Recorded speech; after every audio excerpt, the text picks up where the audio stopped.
નમસ્કાર. આપણા રાષ્ટ્રધ્વજની બરોબર વચ્ચે શોભતું આ ચક્ર, આપણે બધા એને રોજ જોઈએ છીએ, પણ શું આપણે એની પાછળની આખી વાર્તા જાણીએ છીએ? આ કોઈ સામાન્ય નિશાન નથી.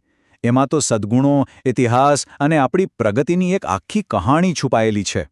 તો ચાલો આજે સાથે મળીને અશોક ચક્રની આ જબરદસ્ત વાર્તાને જાણીએ. અને આ સવાલ છે ને, એ બહુ જ જરૂરી છે. કેમ ખબર છે? કારણ કે આ ચક્ર એ આપણને હજારો વર્ષ જૂના આપણા ગૌરવશાળી વારસા સાથે જોડે છે.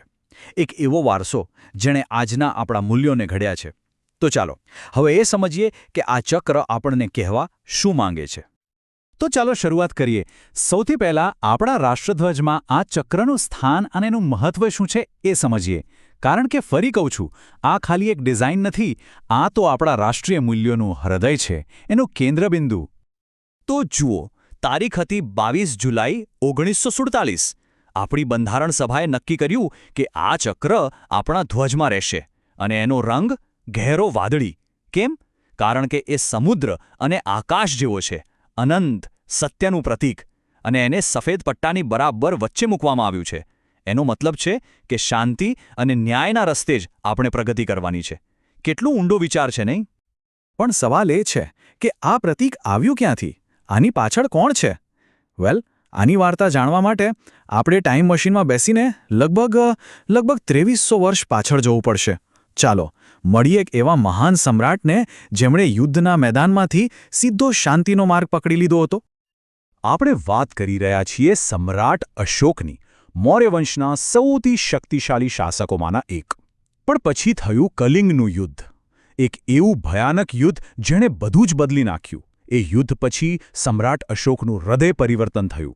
તેમણે હિંસાનો રસ્તો કાયમ માટે છોડી દીધો અને બૌદ્ધ ધર્મ અપનાવ્યો. અને પછી એમણે પોતાનું આખું જીવન શાંતિ અને ધર્મના પ્રચાર પાછળ લગાવી દીધું. વિચાર કરો, એક વિજેતા રાજા હવે ધર્મના રક્ષક બની ગયા હતા. અને એમના આ પરિવર્તનનો સૌથી મોટો પુરાવો કયો? એ છે સારનાથનો પ્રખ્યાત સિંહ સ્તંભ. એ ઐતિહાસિક સ્મારક પર જ આપણને પહેલીવાર આ ધર્મચક્ર જોવા મળે છે.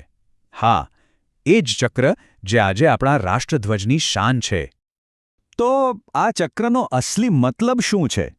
બૌદ્ધ પરંપરામાં આને એક ખાસ નામ આપવામાં આવ્યું છે. એક એવું નામ જે એના ઊંડા અર્થને ખોલીને આપણી સામે મૂકી દે છે.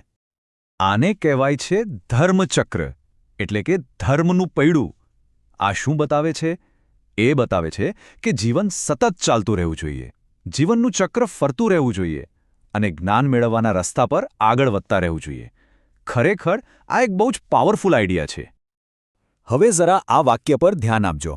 જીવન ગતિમાં છે અને સ્થિરતા એ મૃત્યુ છે. બસ આ એક જ લાઇનમાં આખા ચક્રનો સાર આવી ગયો. મેસેજ એકદમ ક્લિયર છે. ભલે કોઈ દેશ હોય કે કોઈ વ્યક્તિ, જો જીવનમાં આગળ વધવું હોય તો સતત ચાલતા રહેવું પડે. જે અટકી ગયું એ સમજો કે ખતમ થઈ ગયું. ઓકે, તો હવે ચાલો આ ચક્રને જરા નજીકથી જોઈએ. એની અંદર જે 24 આરા છે ને, એની વાત કરીએ. એમાં એક આખું રહસ્ય છુપાયેલું છે, કારણ કે દરેક આરાનો એક ખાસ મતલબ છે. હા, 24 આરા. હવે ઘણાને લાગશે કે આ દિવસના 24 કલાક બતાવે છે. અને હા, એ સમયનું મહત્વ તો સમજાવે જ છે. પણ એનાથી પણ એક ઊંડો અર્થ છે. આ દરેક આરો માનવતાના એક મહાન સદ્ગુણનું પ્રતીક છે. તો આ રહ્યા પહેલા 12 સદ્ગુણો. જુઓ તો ખરા. પ્રેમ, ધૈર્ય, શાંતિ, ન્યાય. આ બધા એવા પાયાના ગુણ છે જે કોઈ પણ માણસ માટે જરૂરી છે. આ એ ગુણો છે જે આપણને શીખવે છે કે સમાજમાં બધા સાથે હળીમળીને કેવી રીતે રહેવું. આ ખાલી શબ્દો નથી, આ તો એક સારું જીવન જીવવા માટેની ગાઈડલાઇન્સ છે. અને હવે આ રહ્યા બાકીના 12 ગુણો. આમાં ક્ષમા અને ત્યાગ જેવા આપણા આંતરિક ગુણો છે, તો બીજી બાજુ સાહસ અને એકતા જેવા સામાજિક ગુણો પણ છે. જ્યારે આ બધા 24 ગુણ ભેગા થાય ને, ત્યારે એનાથી ખાલી એક સારો માણસ જ નથી બનતો, પણ એક મજબૂત અને ન્યાયદેશ પણ બને છે. સાચું કહું ને, તો આ એક પરફેક્ટ જીવન જીવવાનો આખો નકશો છે. હવે મનમાં એક બીજો સવાલ થાય કે હજારો વર્ષ જૂનું આ બૌદ્ધ પ્રતીક આપણા આધુનિક ભારતના રાષ્ટ્રધ્વજનું કેન્દ્ર કેવી રીતે બન્યું? પહેલાં તો રેંટિયો હતો ને, તો પછી એની જગ્યાએ આ ચક્ર કેમ આવ્યું? ચાલો આ નિર્ણય પાછળની જે ઇન્ટરેસ્ટિંગ વાર્તા છે એ જાણીએ.